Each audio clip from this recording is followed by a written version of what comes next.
এই দেখুন, মামের দুদিন আগে বললো দাঁত নড়ছে, আজকে দেখি না সে দাঁত আমি নাড়াতে বলছি, আজকে দেখছি করেছে, ভেতরের দিকে দাঁত উঠে গেছে।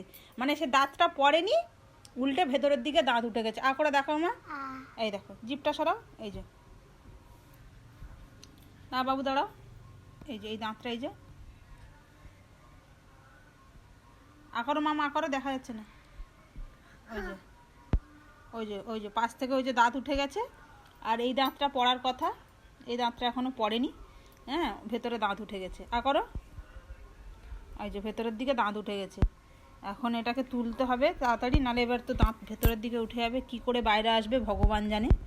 হ্যাঁ, দুদিন আগে বললো দাঁত নড়ছে, আজকের এই অবস্থা। হ্যাঁ, মাছ দাঁত এত তাড়াতাড়ি দিয়ে দিল, অথচ দাঁতটা পড়লোই না, দাঁত দিয়ে দিল। মাছ এত তাড়াতাড়ি দিল কেন? দাঁতটা না পড়ার আগেই দিয়ে দিল।